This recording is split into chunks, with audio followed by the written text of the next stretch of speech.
A reading from the Holy Bible, New American Bible, Genesis chapter 29, Arrival in Haran. After Yaakov resumed his journey, he came to the land of the Easterners. Looking about, he saw a well in the open country with 3 droves of sheep huddled near it, for droves were watered from that well. A large stone covered the mouth of the well. Only when all the shepherds were assembled there could they roll the stone away from the mouth of the well and water the flocks.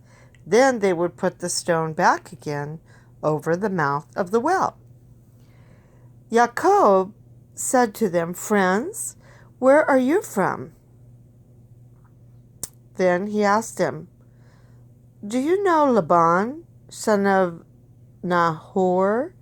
"We do," they answered. He inquired further, "Is he well?" "He is," they answered. "And here comes his daughter Rachel with his flock." Then he said, "There is still much daylight left. It is hardly the time to bring the animals home. Why don't you water the flocks now and then continue pasturing them?" "We cannot," they replied, "until all the shepherds are here to roll the stone away from the mouth of the well. Only then can we water the flocks." While he was still talking with them, Rachel arrived with her father's sheep. She was the one who tended them. As soon as Yaakov saw Rachel, the daughter of his uncle Laban, with the sheep of his uncle Laban, he went up, rolled the stone away from the mouth of the well, and watered his uncle's sheep. Then Yaakov kissed Rachel and burst into tears. He told her that he was her father's relative, Rebekah's son, and she ran to tell her father.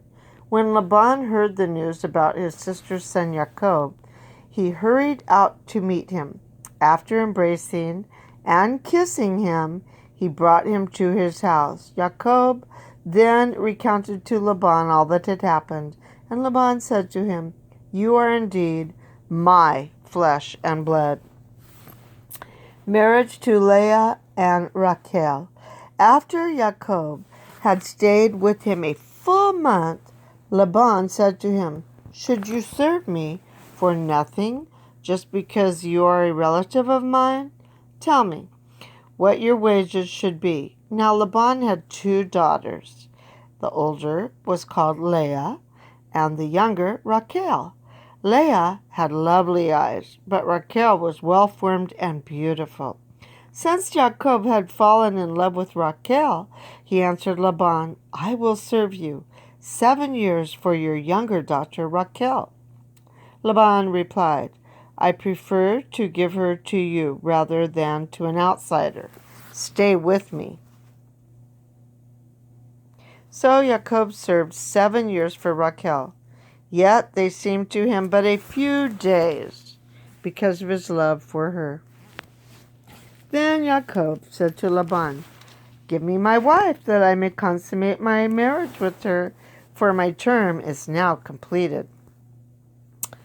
So Laban invited all the local inhabitants and gave a feast. At nightfall he took his daughter Leah and brought her to Yaakov, and Yaakov consummated the marriage with her. Laban assigned his slave girl Zilpah to his daughter Leah as her maidservant. In the morning, Yaakov was amazed. It was Leah. So he cried out to Laban, "How could you do this to me? Was it not for Rachel that I served you? Why did you dupe me?" "It is not the custom in our country," Laban replied, "to marry off a younger daughter before an older one. Finish the bridal week for this one, and then I will give you the other 2 in return for another 7 years of service with me." Yaakov agreed.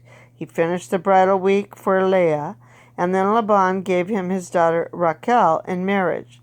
Laban assigned his slave girl Bilhah to his daughter Rachel as her maidservant. Yaakov then consummated his marriage with Rachel also, and he loved her more than Leah. Thus he remained in Laban's service another 7 years. Jacob's children.